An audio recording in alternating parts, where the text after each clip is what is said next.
La agenda del Senado de la Nación está siendo bastante agitada. También ayer hubo apertura de sesiones ordinarias del Congreso de la Nación. Y para hablar un poco de todo lo que está sucediendo en Argentina, estamos con nuestro invitado. Es así, está junto a nosotros Álvaro Olmedo, politólogo docente de nuestra universidad. Álvaro, un placer. ¿Cómo está? ¿Todo bien? El placer es mío, gracias por la invitación. Como decíamos atrás de cámara, hay mucho por hablar y analizar Muchísimo. en términos políticos en Argentina. Sí, efectivamente, están sucediendo una serie de acontecimientos fundamentalmente que tienen que ver con las leyes que se han terminado de aprobar en el Congreso de la Nación y que sin duda alguna van a cambiar la estructura jurídica y social de este país. Y me parece que son trascendentes, más allá de lo discursivo, más allá de toda la pirotecnia verbal que hemos escuchado ayer en el Congreso de la Nación. Lo concreto es que este proyecto avanza a ritmo muy fuerte, con consecuencias que sin duda alguna van a impactar en la sociedad en su conjunto y en cada uno de los ciudadanos. ¿Cuál es el primer análisis que hace Álvaro sobre lo que fue el mensaje anual del presidente en la jornada de ayer? Bueno, creo que hay dos cuestiones que no están separadas. Por un lado, el estilo, que no debe entenderse como una forma, sino al contrario, debe entenderse también como un fondo, como una forma de hacer política, y la cuestión de los anuncios o la fijación de determinada agenda política. En cuanto a lo primero, hay que decir que esto es histórico. Nunca en la historia del país ha sucedido que un presidente vaya al Congreso de la Nación a agredir decidida y definitivamente a cada uno de los opositores que estaban ahí presentes. Realmente actuó como un barra brava con corbata. Antes de hacer cualquier crítica, a mí me gustaría conocer la opinión de un profesional para saber si efectivamente estaba con la medicación correspondiente o si es una persona que está desbordada en sus características personales. Creo que alguien que tiene una responsabilidad institucional de esta magnitud de ninguna manera debe hacer lo que hizo, y creo que no hay que naturalizar el odio, la violencia como una forma o como un estilo o una posibilidad política entre los políticos. En este caso como una estrategia. Claro. Sí, es una estrategia, digamos. Jorge Alemán dice, bueno, lo importante es crear el odio. El objeto odiado después se puede cambiar. Entonces hoy son los cucas, mañana son los que no piensan como él, pasado son los empresarios. Es decir, se va cambiando el actor, el objeto, pero lo importante ha sido generar el odio, y de alguna manera con las expresiones que uno ha escuchado en el Congreso, con los aplausos que ha escuchado y con las declaraciones de las redes, uno advierte que efectivamente este amor al odio, por supuesto entre comillas, se ha impuesto y que lamentablemente conforma parte de la estructura relacional de esta Argentina. No sé si les pasó, pero me quedó la sensación de que por ahí no hubieron tantos anuncios, sino más bien confrontaciones y respuestas a lo que la oposición iba diciendo, y me parece que en ese contexto supo como aprovechar esa instancia, ¿no?, de cadena nacional y de que no se escuchaba lo que le estaban diciendo, ¿no?, para exponer todas las situaciones de lo que creía, de mala manera, por supuesto, pero sí, aprovechó ese momento. efectivamente, yo también creo que la oposición se equivoca en el sentido de quedarse frente a agravios, frente a improperios de estas características. Creo que lo mejor hubiera sido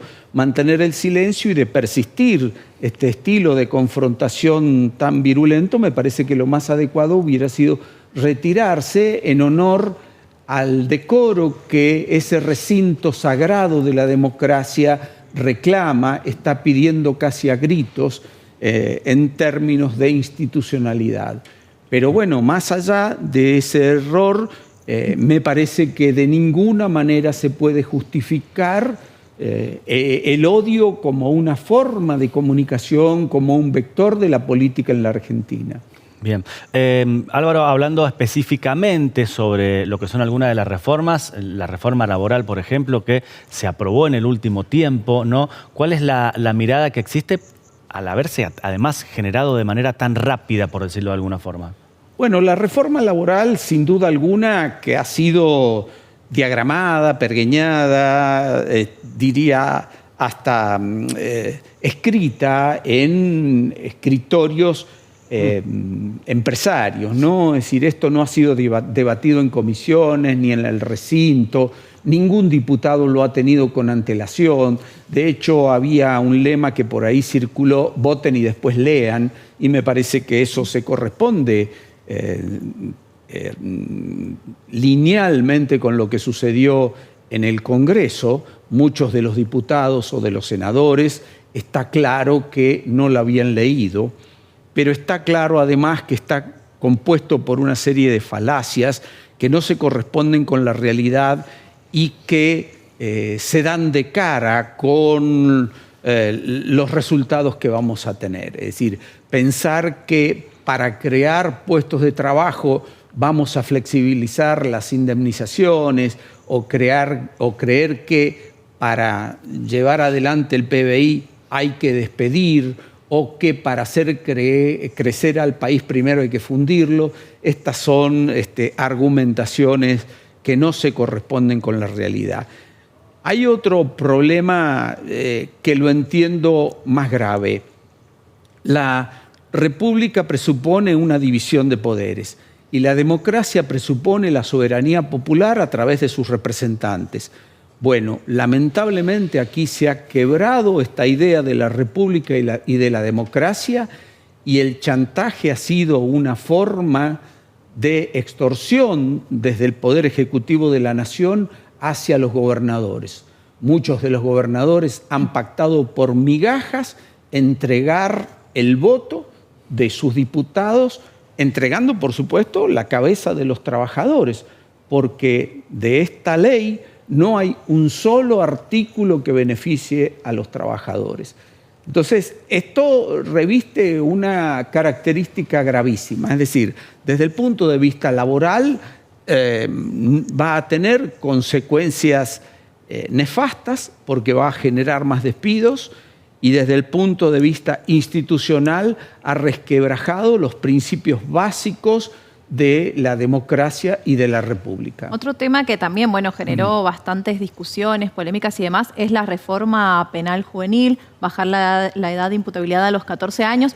¿No crees que se está trasladando por ahí al sistema penal una problemática que es más social o más de educación, ¿no? De trabajar por otro lado? Por supuesto, porque con una ley de estas características se está atendiendo a las consecuencias y no a las causas.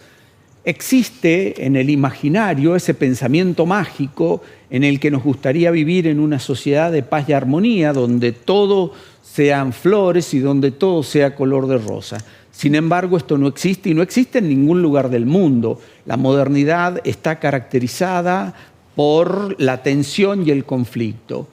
Ahora bien, ¿cómo se hace para bajar esa tensión y ese conflicto? Bueno, con una batería de políticas públicas, ¿no? Políticas públicas, sí. De decisiones que vayan en favor de estos niños, de este sector de 14 a 16 años y en adelante también. ¿Cómo han hecho los países que han bajado la criminalidad, que han bajado el delito? Bueno, claramente hay una fuerte política de educación, de brindarles horizontes, de generarles actividades como deportes, como talleres artísticos, es decir, que tengan realmente una esperanza de vida y una posibilidad de una movilidad social ascendente. Estas son las políticas que realmente podrían cambiar esta estructura delictiva en este sector. Es decir, hay que pensar más en el modelo canadiense, que piensa en la resocialización, en la reinserción de aquellas personas que han cometido un delito, y no en el modelo estadounidense, que piensa necesariamente en la pena, en duplicar o en triplicar la pena como una salida a esta problemática que es, reitero, de todo el mundo. Muy bien. Por último, Álvaro, hemos observado muchos cambios en esta época de sesiones extraordinarias. ¿Qué espera para el Congreso este año, ¿no? Con todo lo que presentó el presidente de la Nación y que seguramente se empezará a tratar? Como reformas más estructurales, ¿no? Es lo que estamos viendo a medida que van pasando las sesiones. Bueno, lo primero que hemos observado en cuanto a cambio, es decir, que hay una serie de diputados y senadores que se están cambiando de partido o que están funcionando casi como un partido satélite de La Libertad Avanza. Esto es gravísimo porque también es alterar y es chantajear o defraudar el voto que recibieron. Es decir, si recibieron un voto como opositor, es decir, ¿por qué se supone que hoy están actuando en forma coordinada con el oficialismo? En cuanto a lo que viene, sin duda alguna que se trata de seguir liberando el mercado de capitales, el mercado de bienes y servicios, y esto por supuesto que va a ser gravísimo, porque sabemos todo lo que ha generado esta liberalización de productos importados, ¿no? Es decir, hay 300.000 desocupados, hay una baja del salario real del 40%, esto, un endeudamiento muy fuerte. Todo este combo hace que las perspectivas de cara al 2026 sean muy graves. Lamentablemente, hay que decirlo, a uno le gustaría hacer otros anuncios, a uno le gustaría brindar un poco de esperanza de cara al futuro, pero las cifras, los datos y toda la historia que nosotros tenemos de neoliberalismo hacia atrás, desde los 90, desde el 76 o del 2015 con Macri, nos indica que lamentablemente no hemos elegido el buen camino.